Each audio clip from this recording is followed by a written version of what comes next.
Huh.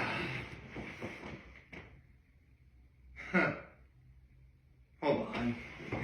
Normally the camera, normally I'm like offset on this side, but now it looks like I'm not. Hold on. Okay, let's see. Unfortunately, I move around this chair so much I never know anymore.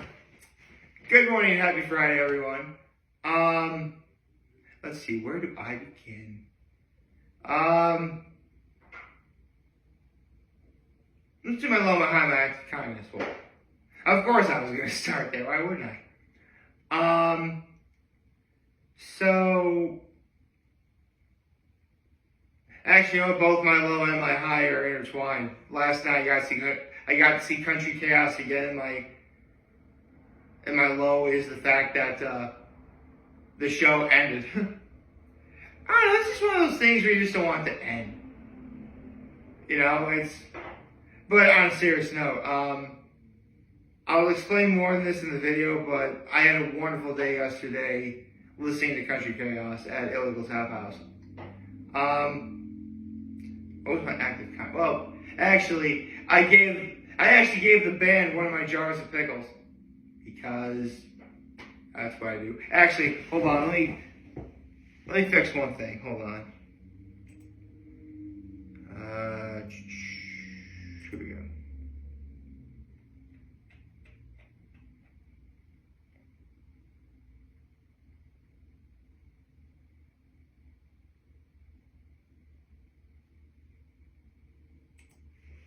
Hold on.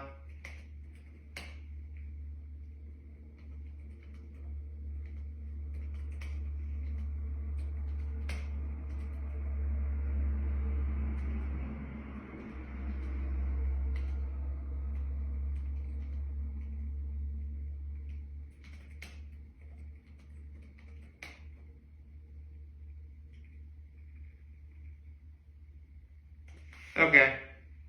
There was cause I've been chronicling my best days of the year, and yesterday was one of them. If you couldn't already tell, there was just one thing I forgot to write. Again, I saw Country Khaos. It was wonderful to see them. They were absolutely phenomenal. I'll explain that later because the Hot Ones episode due, which I'll get into right now. Okay, so, for starters, if you're one of those people that don't like Bill Murray, and you see yesterday's episode of Hot Ones all the way through, and you're like, man, I want to like Bill Murray, but I can't, I don't know how to help you. Because Bill Murray killed it yesterday when taking on the Wings of Death.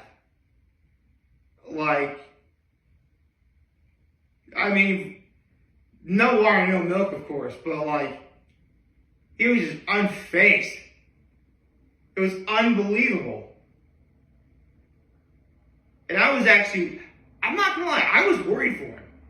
I was.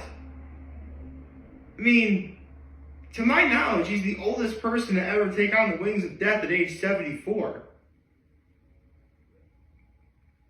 I believe Billie Eilish was 16 when she did it, making her the youngest at that time. I really thought it was gonna, hurt him, but no. It's just like what Bill Murray said, if you can survive Second City and SNL, you can take on anything. And that's the mentality that makes a lot of people like or dislike him. Honestly, I've always been more neutral, positive leaning though, if that makes sense.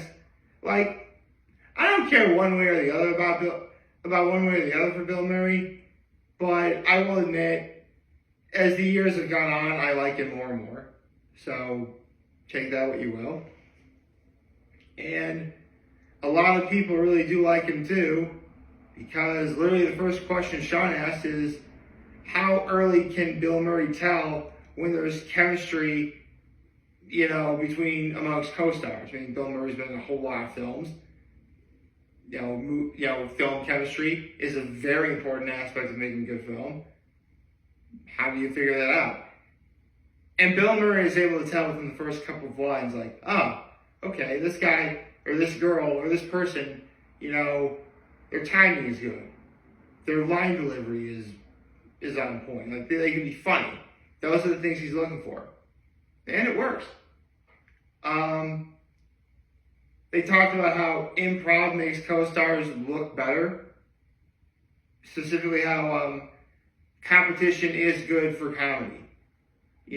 Everyone's always competing with each other in a way that's making each other look better. Like, okay, I can do this and entertain the crowd. How can you match me?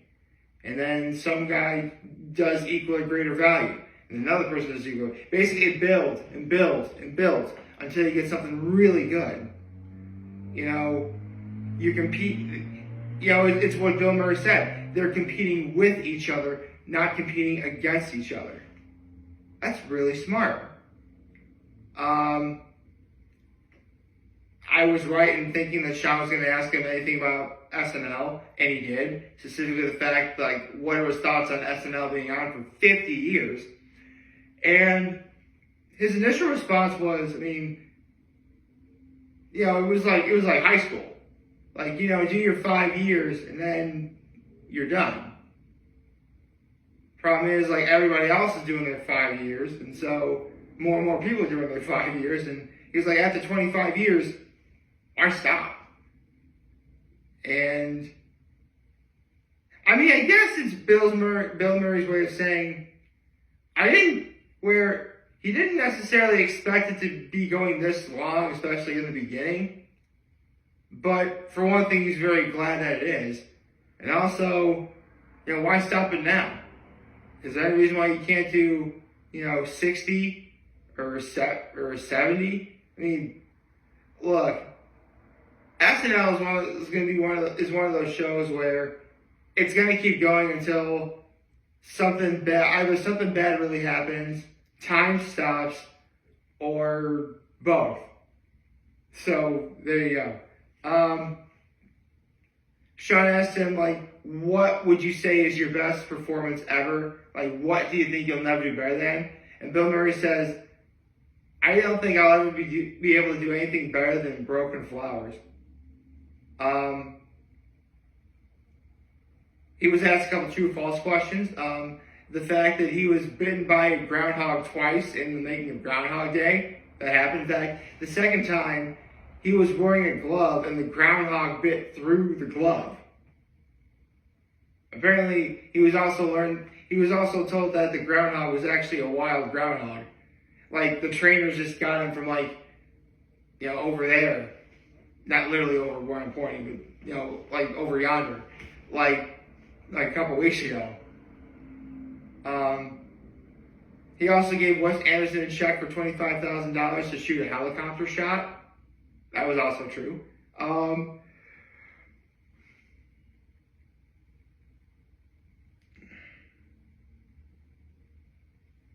It was funny. Sean asked him, is it true that it's hard to make audiences laugh and cry? And he did say that, but he actually said, but if you've seen the trailer for the episode, it was a short that they have on YouTube. It's the scene where Bill Murray set alarms for himself. And we got to that scene where he set alarms for himself to remember to come to the show so he wouldn't forget. Full stop, I actually set multiple alarms Wednesday morning to make sure I got up to go to church, so good thing I'm not the only one. Let's see. He actually did, in the movie Kingpin, he actually did get all three of those strikes. He's like, what I did is I saved the camera crew a lot of time, film, and money. He also went on to talk about how brilliantly edited that scene is.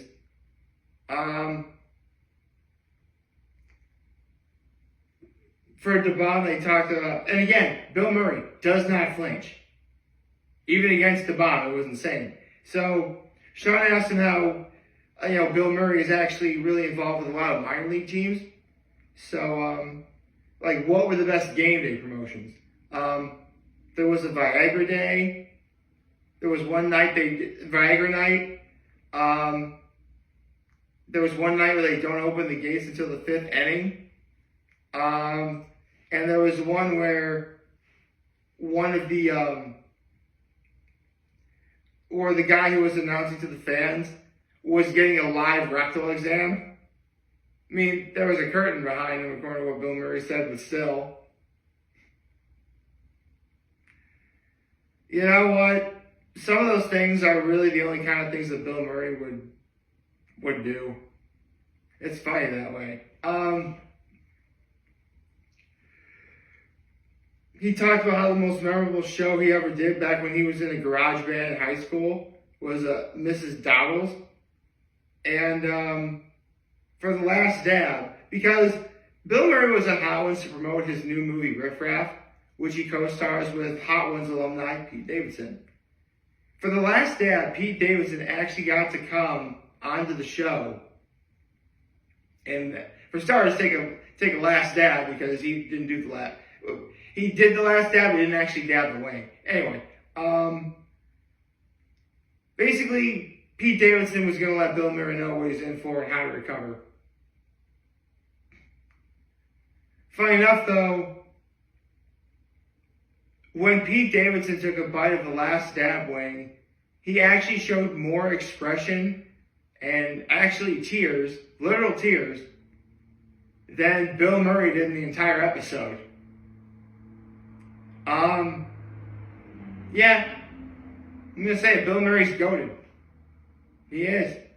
So, Bill Murray, congratulations on a, continuing successful career. I don't think my area ever got Riff Raff. Hold on.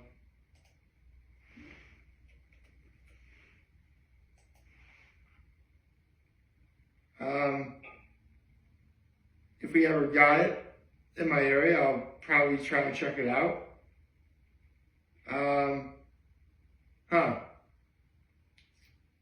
There is one showtime at a Regal Cinema in Binghamton. Yeah, I wouldn't be able to make all the way to Binghamton, but I'm sure it's probably doing really well. Yeah, this was a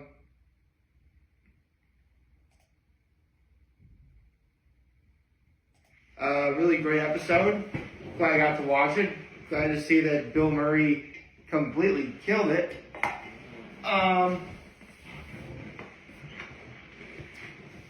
Let's see. Well, I guess I could talk more about Country Khaos at Illegal Tap House last night, because that's what I did. That's where I went. Let's see. Well, I got to Illegal Tap House at around, I'd say 5:45, that's when the show started. Now, here's the thing. Country Khaos is a 5-piece band. A singer, a couple guitarists, a bassist, and a keyboard player. And, again, I mentioned they're a 5-piece band, but only 2 of the members, obviously including the lead singer, were present. So, while it was basically a taste of chaos. They literally called themselves a taste of chaos. I mean, here's the thing. Whether you want, without all 5 members present, some people would think, oh, well, what's the point? I disagree. Even though it was only 2 of the 5 members, it didn't diminish the overall quality of the music that was being performed last night. It was great. And as long as I was there, I got myself some dinner. I got myself dinner at Illegal Tap House. I've been meaning to try the French onion soup there forever. Because when they changed the menu to have soups, they have broccoli and cheese soup and French onion soup. I'm a French onion soup junkie. And I'm just going to say it. Top 5 French onion soups I've ever had. Really. It was that good. I really liked it. Like, obviously they give you traditionally in a crock that's like so hot you can't touch it. It was piping hot underneath all that melty cheese, and it was a nice cheese pull when eating it. I mean, honestly, it's about as good as the French onion soup as you'd ask for. Not to mention, it was really cold yesterday. Like, getting that soup was probably the best idea I've ever had. So it was wonderful. Honestly, I've got no notes about it all. It was, the soup was great. Now, I also had the pork bites. Basically, they take pork belly, they cube it up, they cook it, drizzle in like a balsamic glaze, and they'll put it over a bed of broccoli slaw, which is really good. Like, seriously, those pork bites are addicting. Like, I mean, I was trying to be good, and I didn't order any more than what I just got, but I wanted to. So, yeah, I treated myself to dinner and a show, and it was a very good show. I got to see Country Khaos for the second time this year. In fact, last night I was if you don't remember, I actually saw them at Zach's Grill, which is down in a Pine City, about 6 miles from where I am. Not far, really. And I got to see him, but I thought last night was going to be the first time I'd see him ever. Like, seriously, not only was this the second time I ever got to see him, but it was also Country Khaos' first time playing at Illegal Tap House. And honestly, if there wasn't any problem with the show, it really has nothing to do with them. It's just the fact it's the time of year. It's cold out. No one wants to get out and do anything. And Lord knows if it was nice out, they'd be performing on the outside patio, which I'm sure Country Khaos is going to perform there again. I'm sure they will. Seriously, if this is the only time Country Khaos performs at Illegal Tap House this year, that is insane to me. Because, like, on a better day when it's nice and warm out, there would be a lot more people. It just so happened that it's, really cold yesterday. It's also really cold today, so make sure you bundle up. I know I am. And, I'm ready to take on the day. I hope you like this video. If you'd like to subscribe to the YouTube channel, follow me on social media. As always, I'm very humble to make this video for all of you guys who are watching the show for the Hopefully you have a wonderful, wonderful, wonderful Friday. Did I say happy Friday? Oh, happy Friday. And remember, if you guys want to talk or chat, I'm always going to be here to London, and I'll always have your back. Take care and make good choices. 607 all day, baby.